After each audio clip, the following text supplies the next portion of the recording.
Hey buddy, you're like right in my ear.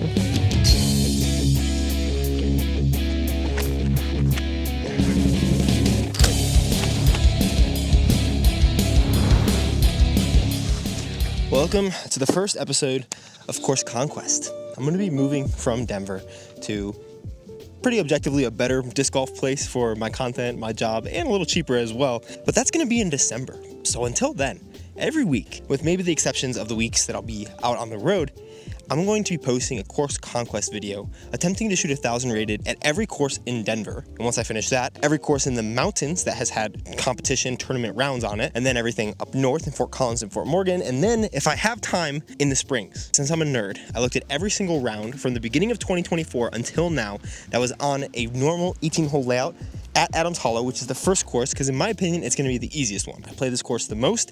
My average round is close, if not over 1,000 rated here. So I wanted to start this out, hopefully, with a first try Conquest. I looked at every round from 2024 and 2025, figured out the points per stroke in the rating because it does fluctuate, meaning if someone shot 9 down and someone shot 10 down, what's the difference in that rating?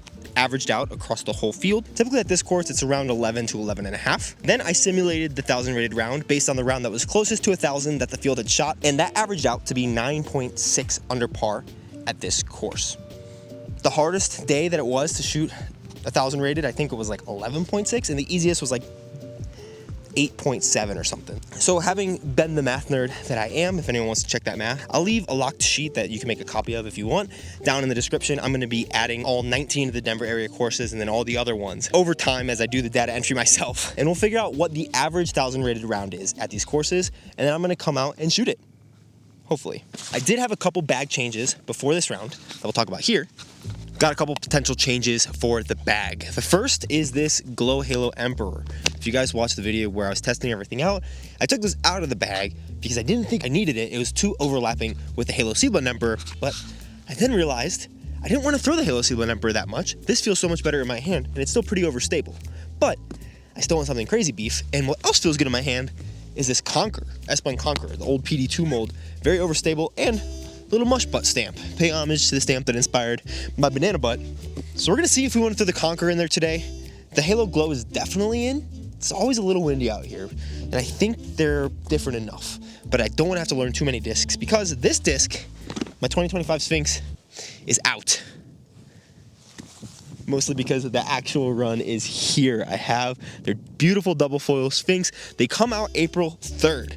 So I'll keep teasing them in like every video because they're so sweet. We cannot wait until they come out 2 Fridays from now.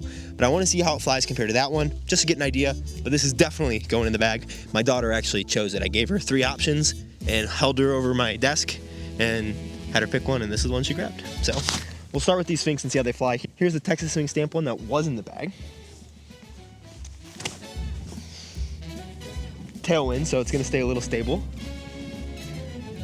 This has a great feel to it. I hope it's very similar to that. Okay, just about the same, maybe a touch more overstable actually, because I haven't beat it in it at all. Super stoked on that. Now we'll throw these two.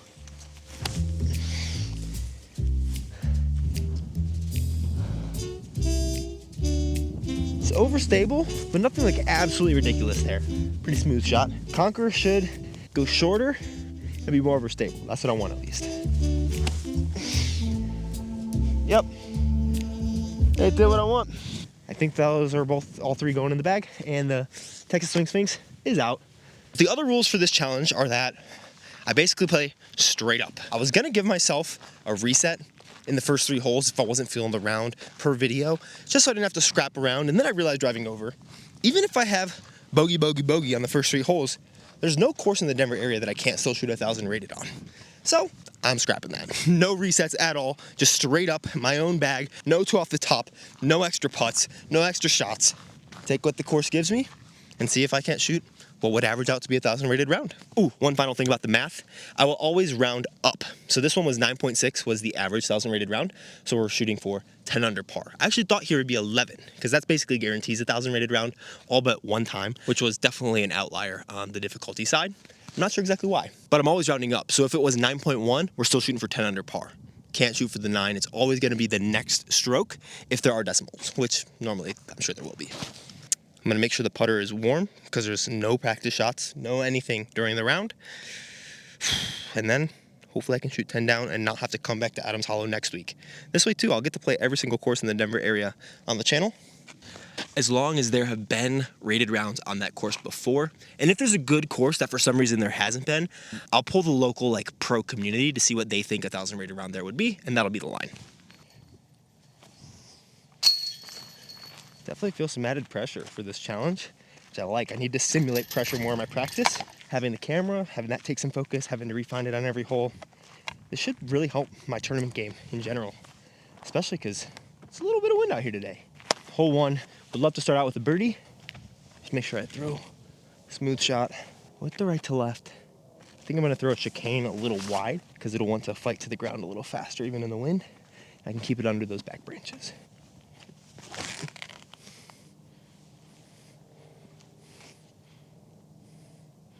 A little short, but 20-footer to start. This course Conquest series, I'm hoping to take to basically wherever I play. I'd love to conquer basically all the courses, and 1,000 rated is the line just because that's a really good like disc golf line. You get the 4 digits, but ultimately my goal is to like be much better than 1,000 rated eventually. So I don't want to only be shooting for 10 under in this round. I want to play this round knowing that that's the line that I have to beat so I don't have to come back to this course, but trying to shoot 12, 13, 14 here and just crush the 1,000 rated, basically shoot as good as I can, regardless of whatever the line is. Since there are 19 courses in like the Denver area that I'm going to be doing this with, I'm hoping to at least be able to get to those and maybe take a break in the middle if I feel like I am close enough or on pace enough so I can do the mountain courses in the summer. There's only 40 weeks left in 2025. And we'll likely have moved from here in the beginning of December. So there's likely only 36 weeks. So I can't really miss a lot of weeks if I want to get to all the courses that are on the list.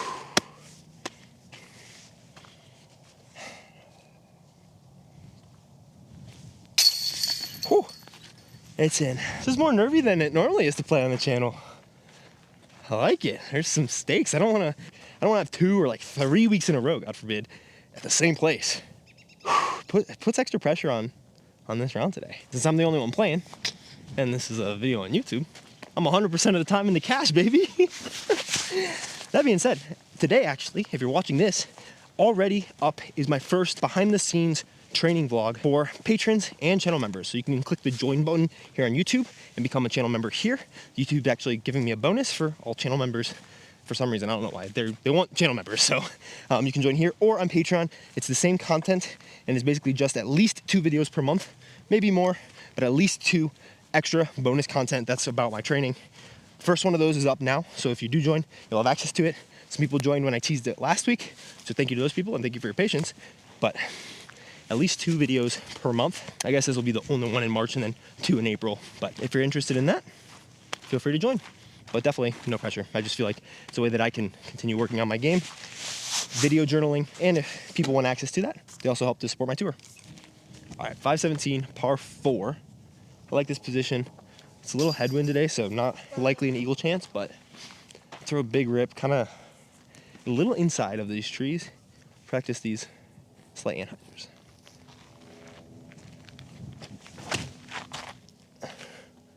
Get under it. Yeah, that's fine. Oh, right off the top. I was a bit afraid of turning that Emperor over too much in the headwind because I know it can get taken by it, so I think I popped the nose up slightly. There are 2 holes in the back here that will also be par 4s that seem to have better wind, actually. So maybe some equal potential on those 2. Hoping to not have it come down to that for my 10 down, but I might try to throw some harder shots or some slower disc than I normally would. Just get practice throwing harder shots well, because I haven't been like throwing over 80-85% recently, and I do definitely want to need that extra gear at some point. But here I should be able to pitch up and hopefully start 2 for 2. Little headwind. It's a touch far for the jump putt, so maybe pitch it up with this PA3.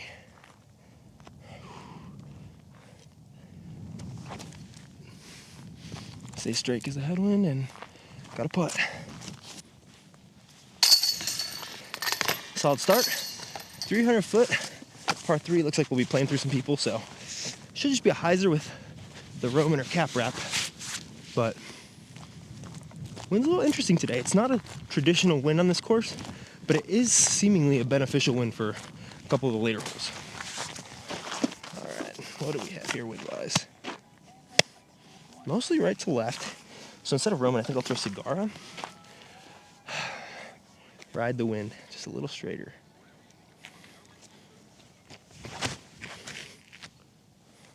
Might be a little deep. That was pretty penetrating. Might be so deep, actually. Jeez. All right. Thanks, guys. Oh, man. That was a very smooth shot, luckily. But I haven't felt that pop in a while. And I think I'm probably about 60 long. Not the end of the world. Can give it a solid bid. The putting's been feeling like a strength recently. Trying to lean into that. Because I know my throwing has been a strength for a year or two. And putting has been a big weakness. And so if I can keep putting a strength and get as confident with this bag, or more confident than I was before, and in my throwing, should be a big win. It's a slow burn, but I think it'll be good. This one maybe should have been a sector, or even the bullet. There's a drop off. Thinking about that a bit. Left to right should drop it slightly, so high to low bid.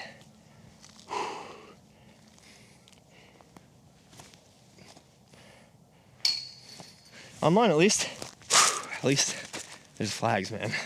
It's a good stop. It wouldn't have been too far because it was dropping pretty hard. But there was like 1 second out of my hand that I thought I made it. And then the rest of me was going, oh, hit the flag, hit the flag, hit the flag. Also for these videos, I'll take full stats. I like doing that just to kind of see where I'm at and around, especially if it's like for training. If I'm like working on something, not as beneficial, but something like this, trying to shoot a good score, it's helpful to see like where I can improve, because sometimes you don't even realize. Sometimes it's like, man, I was putting so bad, but I was only 33% greens in regulation, meaning getting into circle one. You're like, oh, it's actually my throwing. That being said, hole 4, 427 feet. Not a bad wind. Tail right to left. So I can throw a hyzer. And in this type of wind, the wind is going to take it. So if I throw something a little more neutral or straight, it'll actually push straighter in the wind. It will get taken eventually, but these two twigs are kind of in my ideal line. So maybe just over them, or just inside, touch a hyzer.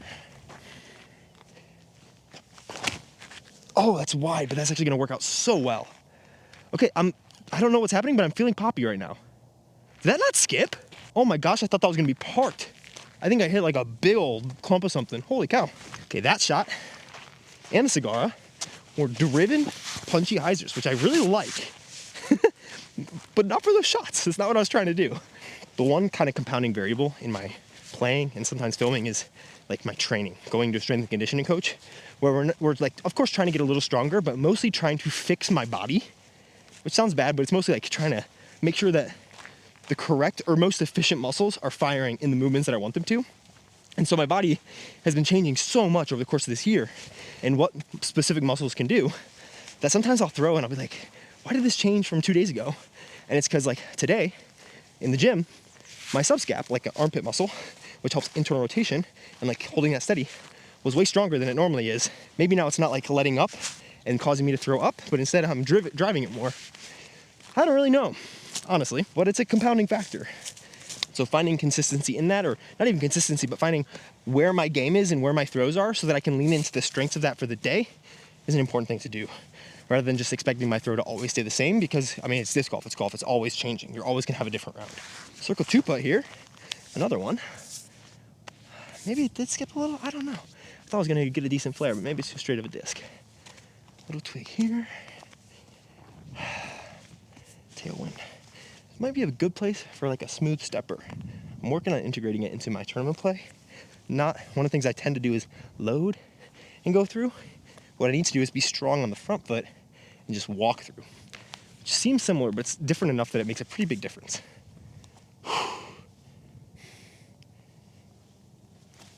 Yep, let's go.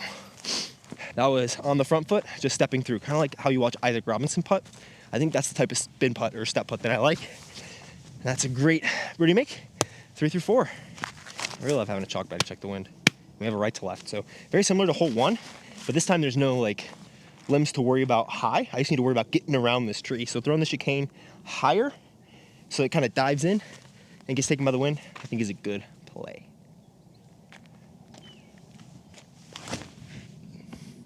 Yeah, my throw's feeling so different than I expect, honestly. It's a great shot though. Because I'm feeling stronger here, we did some pec work and then the subscrap was like really strong today. But I'm able to like keep it in the pocket longer, which is almost causing me to pull it like right. It's I don't exactly know how to explain it, but I'll need a. It feels better, but also not what I am at all used to. So luckily, I'm starting out pretty hot, and I have 15-foot putt for birdie here. It feels like it's coming out of my hand like out here instead of normally it comes out here because my subscap is weak and it like lets go. And my body's like, okay, we got to get the disc out. But now I feel like I'm getting into a deeper pocket, and I think it's a good thing that's happening.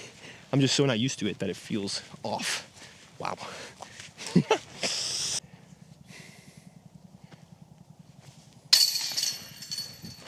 All right, solid start. I think solid start's an app I have on my phone for my beautiful little baby bogey starting to eat more solid foods. Every time I say that now, I just think of that silly app that tells me, oh, this is how you should serve it to a 7-month-old. 332 feet. Right there. Left to right, wind. So I was thinking sector, because I like sliding up to the basket. I think that's not a bad play in this wind. I actually like that, because it's like, I would disc up typically and throw like a fairway, but I'm trying to be more comfortable throwing these pretty hard. And this sector I also have lost a little confidence with, logically, because I threw it into a bad wind, and it did what it should do in that wind, but I thought it was a different wind. And so I yet to like throw great shots with it when I know the wind. And so now that this is a head left to right, I know a lot of highs are at it. Should stand up a little, but still push the distance.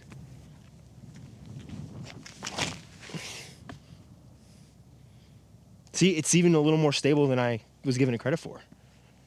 Long putt there. Well, that's good stability. I mean, that's exactly what I want that disc to be. I just lost a little confidence with it in my last tournament, so I'll likely throw it a couple more times. This one does have a drop off on the other side, so I'm gonna have a touchy putt, but I still give a really good bid. Probably about 35 feet though, so I could have even thrown that flatter. See, I thought if I threw that flatter, it's rolling on me. Which doesn't make any sense, because that's not what that disc does in this wind. So sometimes you don't really have a logical relationship with your discs, unfortunately. I think this is about 35, probably just outside. It could be just inside though, it's like right on the edge. First.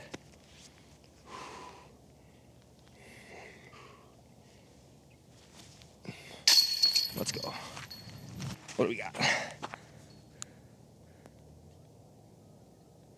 32, just inside the circle. I think it's one of those that it would have been outside if I left the disc on the ground. Good win for a big spike hyzer. Straight right to left. Also a good win to throw stable forehand. So it gets carried a little bit and then finishes right into the hill. I think it being such a good win for the backhand, I'll probably honestly just throw this Sagara. Could be a good Sphinx hole, honestly.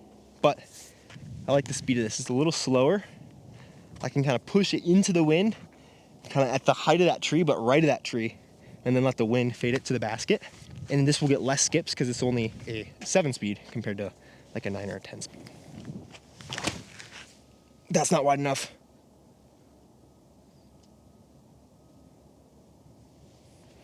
That's so lucky. Oh my gosh. Clipped one little leaf. Difficult stance on this putt, but I'm probably just inside the circle again. How do I like to putt these? Well, I don't. That's the thing. How can I like to putt them? Not like that.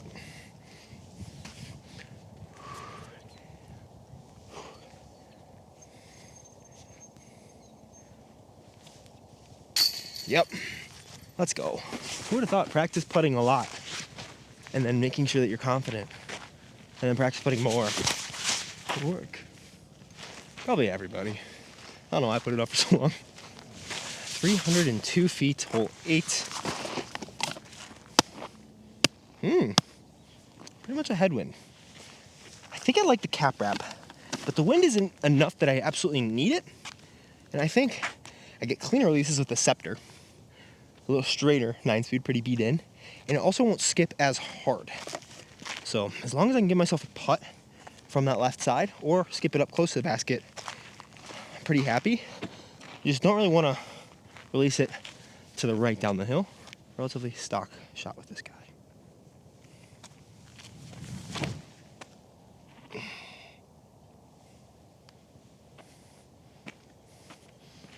That's pretty good. It's gonna be a little short. This hole always plays a touch longer than I think it does. But, good shot.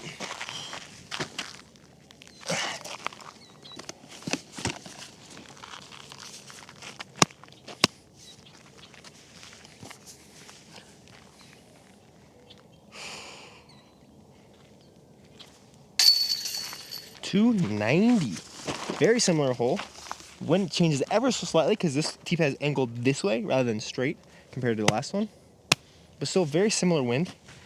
I typically do throw a backhand on this hole, which there's that drop off to the right that it definitely plays with. And in the headwind, I think the Bolt's a great choice, but it has the ability to glide out. And I really liked how that Scepter flew. So we're gonna keep working with what's rolling. No need to change it up. Throw a very similar shot. If it skips down the hill, this is one hole that's like, I'd love to get it close, but it's on a pretty tight spine. So par is not one that I'm too worried about at this hole, but I'm gonna try to throw the best shot that I can.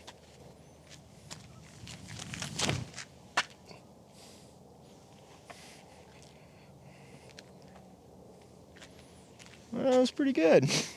I like that Scepter, we get along. It's also nice that my kind of stock forehand flat to hyzer shot right now with a stable 9-speed is 300 feet. That's a, if you looked at my play about 3 or 4 months ago, that was absolutely not in the game. And now it's very confident, which I'm really happy about.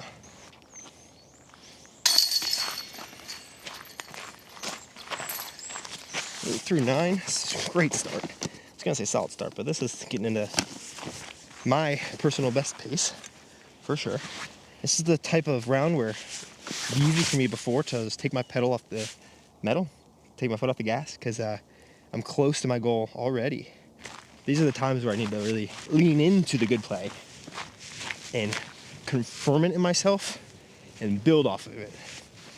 Not being content with 1,000 rated, but shooting for 1040, 1050, 1060 plus, as good as I can possibly throw. Honestly, not even shooting for a rating. Like this year, rating is much less important for me. It's more about winning and playing well, which is a much better mindset shift for me personally. It just translates into rating. Rather than thinking about rating as like the forefront thing, think about good play as the forefront thing, and rating will come. But if you focus on rating, the good play, I think it's harder to come by because it's not what you're focused on. 385. This might be a forehand because those came out really clean. Okay, it's a tailwind with a little left to right. So don't hate for just nailing a forehand on that left gap. It's the biggest gap. I think a Sphinx up the middle is also a good play, but it's a little luckier. And the way that my forehand's been feeling, I think trying to lean into that a bit could be good. This straighter Emperor is really solid on my forehand. And I think the angles I can hit are a touch cleaner. This is the right stability. But I think even though this is a better stability for the shot, this is a more comfortable disc on my forehand right now. I'll continue working with that red one because I know I can still execute the shot.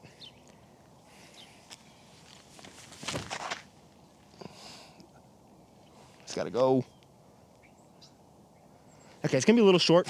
I was a little afraid of it, and the tailwind I also forgot would stable it out. Yeah, it really didn't go through my head that much, so I didn't pop it very well. I was a little afraid of rolling a harder forehand, but I still gave myself a 50-foot putt. So I made the right miss, and I know I can make this putt. I'm just gonna take this down mentally, not for this round, but for later. Hey, powerful flex forehands, not a comfortable shot of mine. Let's work on it. Don't need to think about it during this round, but for after the round, good thought to have. Oh man, tricky lie here.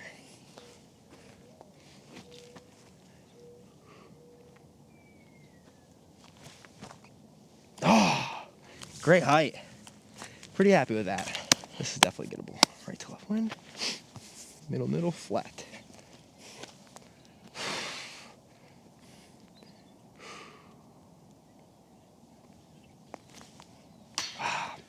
That was my nerviest putt. I thought I got it figured out. Unfortunate bogey to start. Still plenty of holes left to even smash our goal. A little bit of a cooler, but only if I let it be a cooler, which I don't plan to. On to the next, 405, 410 feet, somewhere in there, with a little bit of a head left to right. It's gonna be interesting. Yeah, head left to right. Actually, I think a great shot for the Sphinx, because it'll flip in the wind, won't get taken too much by because it's still new, and it's gonna not skip or fade as hard as a driver.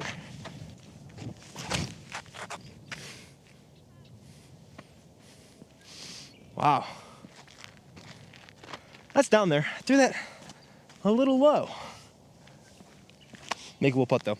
In thinking about that shot a touch more, when that wind's coming mostly left to right with a little headwind, throwing it on that much hyzer, instead of being flipped by the headwind, instead the wind is beating over the flight plate and dragging it down. So it didn't let it flip as fast.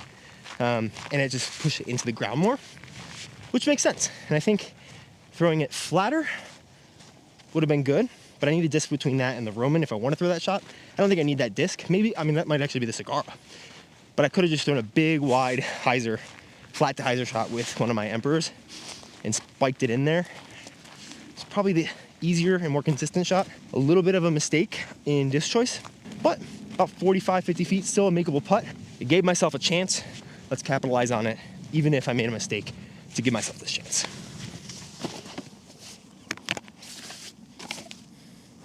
What do we got? Left to right. So I should drop the putt ever so slightly. So my normal putt, just a high link.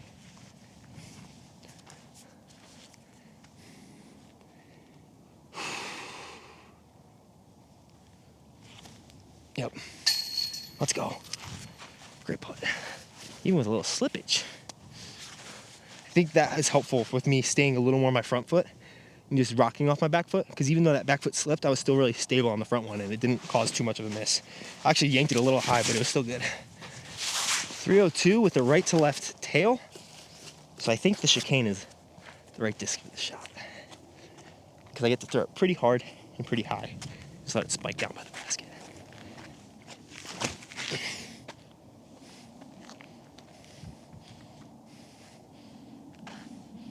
And that's parked underneath it. Let's go. If I'm being 100% honest with you, this is the point in the round where the thought of, oh, I just need one more birdie and no more bogeys gets into my head, which you'd think is a helpful thought, because it's like, oh, it's pretty easy. I can just get the one more birdie. But it's not a helpful thought, because why would I only want to shoot 1,000 rated if I'm playing like I am right now? So getting that thought out of my head and just focusing on the next shot, breaking down the hole, having a good disc choice, having a good swing thought, and throwing a solid shot is what I need to do, including putting, from here on out. This is the point where I take it easy on myself. And this is what I did a lot last year. I don't think I had a single round last year over 1020 rated. This year, luckily, I've already had a 1051 rated round. But I had a lot of like 990 to 1010 rated rounds last year. And I couldn't seem to break that threshold. And I think it's because of that type of mentality. It's like, great, I have a good round, let's save it. Rather than, I'm playing well, let's keep going. And that's gonna be easier to do too, because I would think, oh, I have a great round, and then I would blow it, because I'd be so focused on not making mistakes rather than playing good disc golf. That's not gonna be beneficial. So 9 down right now. The score is not important when I step on the seat bed. All that's important is throwing a good shot. I can know these things, but I don't have to let them affect how I throw the shot. Head left to right. So headwind with the scepter is gonna be a little far, but I like the stability if you throw it a little high. I think the Roman might actually be the right shot though, because it'll push a little farther than the scepter. I can still throw it on Anheuser, especially if I give it the height. It'll be a little easier to get there. I don't feel like I have to juice it all the way, which maybe means I should throw the scepter as practice, but right now I'm in score mode, so.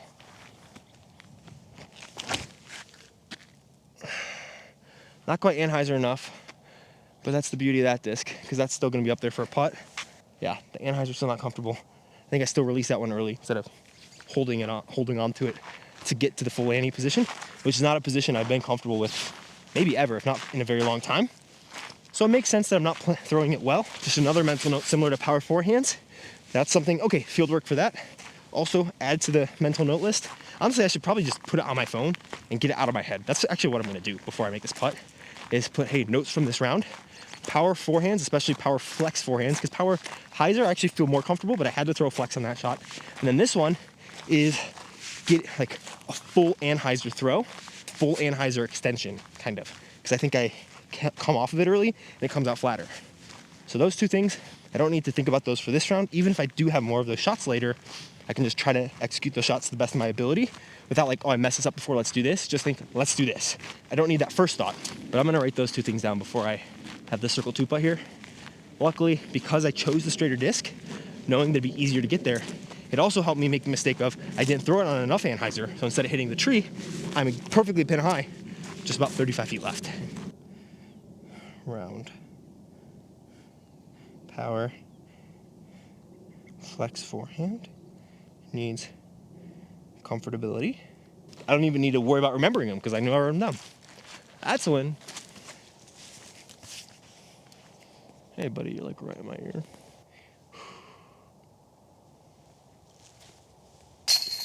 Let's go. Same thought crept back in my head. Hey, now I just need to par out. And I can acknowledge that that thought's there and let it pass through. Don't need to dwell on it. So you couldn't tell I'm doing a lot of work on my mental game recently. 210 feet, hole 14. I love this flex gap. My forehands actually felt pretty confident at this distance, but a little bit of right to left. So skip might not be there and the straight gap is a little more consistent. At 310, I think it's between my sector and my bullet. There's whichever one I can keep straight for a while and then get it to fade. I need to throw it flat though.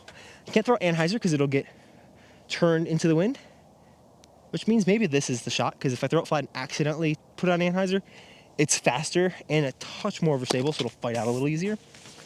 So, good thoughts. If I put it on more hyzer, it's gonna get taken a little more, but just throw it flat right down the middle.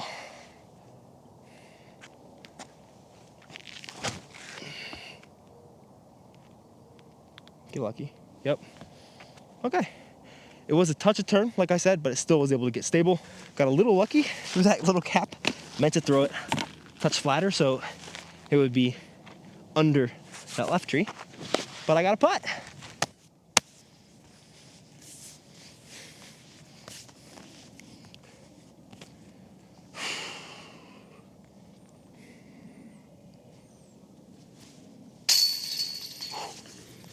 Putt was a little nervy because in my head I was like, if I miss this, I'm still tied down. Was able to try to kick most of those thoughts. Still had honestly more nerves than I expected, but I'm really glad to make that. Super shorty, ace run city, and I think I will give it an ace run because round's been pretty good, and I can work on those touchy bids, which I think I'll do with my PA3 because I like a little base plastic guy for something like this. It's a little more understable than the bullet, so I can kind of punch it on hyzer and let it glide in and hopefully like fade or stall into the basket almost backwards, like a little nose up shot. That's gonna be short, but it's gonna be birdie. Great. All right, the first of the Eagle Bowl par 4s. I guess the second. Hole 2 is kind of like it, but I actually got a decent win for this one. I think it ranges to about 550. Par 4, way down there. Left to right mostly, not too much tailwind. So I think because of how high we have to put it on this left side, we're gonna go with my Island Emperor that I put in the bag. Pretty understable. I don't need to really yank it over. I just need to put it on turn, set it on turn. Not yanky, but just strong. And throw it on turn. Hopefully give myself a look for the 2. I've never eagled this one before. Be a great time to do it.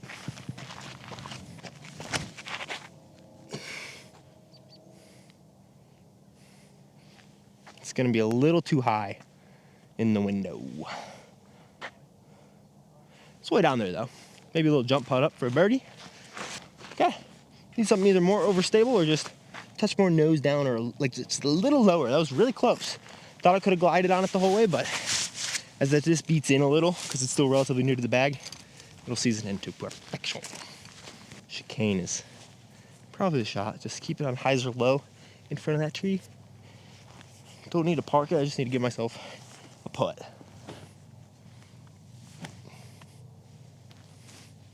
Does help if you park it though.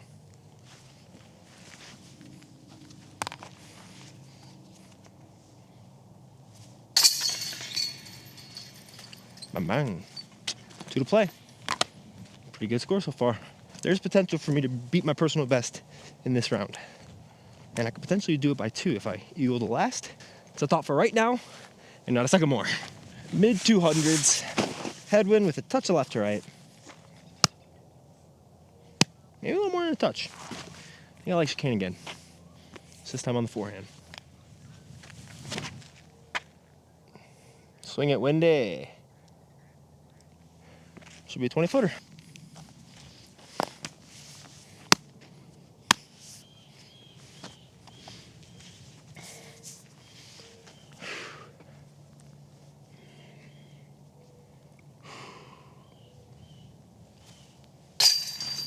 Pretty nervous about that putt. It was a touch farther than I thought, but focused up, did my routine, took a second extra, made sure I got slow at the bottom rather than rushing out of it.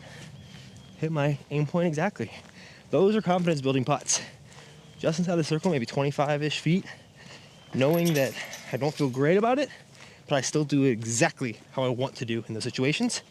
Makes me trust I can do it again later. This has been quite a solid round. I'd love to cap it off with an eagle. I think I'm a 1 par and 1 bogey so far. And currently I'm at my personal best score, 14 down. So if I birdie this hole or better, I break my personal best. This round, 14 was 1051 rated for me. Maybe a touch more wind. Obviously slightly different scenario, but shooting pretty good right now, and I feel really confident. This is definitely the course that I probably know best in the Denver area. It's probably one of my favorites, if not my favorite, especially since it's like still in and under construction. But I gotta say, I probably couldn't do any of this without Infinite, my sponsor, Finish Line, especially the chicane, and Cardinal Disc Golf. Use code Bodanza for 10% off any jersey, and then my signature jersey is here. Looks beautiful. Snag that if you want as well.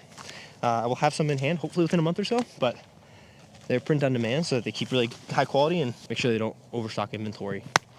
We got left to right with maybe a touch of tail. So I think this guy, if I throw it well, make sure to get it high on turn. I got the chance for the eagle. I have not thrown hard really well recently, so I'm gonna try to throw this past the mountain. And if I do, great. Maybe birdie. Maybe it hits the mountain, that's fine. But yeah, I don't want to come up short, honestly. 490 to the basket. They call it 500, but I think I've ranged it at 490 a couple times.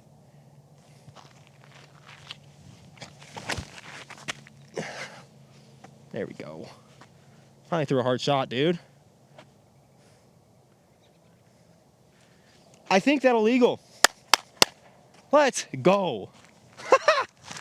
Come on, what a round. I think it's pretty safe to say, unless I can't make a 6-foot putt, that I have conquered this course. So we'll have to see which one's next. We'll do a community poll. I'll put 5 options for what the next course will be, and you guys can choose which one I have to do next. And I'll basically have to do it for as many weeks until I shoot what a 1,000 rated round would be. Wow, what a freaking, that's my best shot ever on this hole. All I had to do was try to throw hard again. It was still even lower than I wanted, but I finally freaking ripped one. Oh yes, dude, I'm so stoked. That's gonna be 16 down here. Personal best, 1050, probably 1060 conservatively. Yeah, I mean, even the one that was 11.6, that was 12.5 points per stroke. 4.5 strokes higher. So 4.5 times 12.5 is 55. So conservatively, 1055, 1060 rated round today. Pretty solid start to the series. Oh man, I'm loving disc golf right now. Parked, like, I can't miss this putt. I parked it so bad. Thanks for watching. Please subscribe. I'm just yapping as I walk my 500 feet to tap this bad boy in. Probably grab the putter out. And I mean, if I mark this, I'm gonna mark it, because if I mark it, I don't even have to, I can drop it. I can freaking drop it. You know, might as well just, same disc. Give it some love. What a 2, man. Wow. 16 down, personal best. Course Conquest is off to a good start. Go have some fun today. I'll see you in the next one. Wait, I forgot about stats. This is what we were looking at. 92% C1X putting, 50% C2, really solid. 78% greens in circle 1 in regulation, 100% driving, 100% circle 2 in regulation, 89% birdies, and an eagle, 28% parked. 278 is my highest UDisc rating. Honestly, I don't really like UDisc rating. I wish I could turn them off, but that's there. That's what it is. I'm loving disc golf, baby. I'm glad I birdied for my swings too. That would have been bad. Comes out April 3rd. I'm gonna keep saying that until it comes out. So just beware. Appreciate you guys. See ya.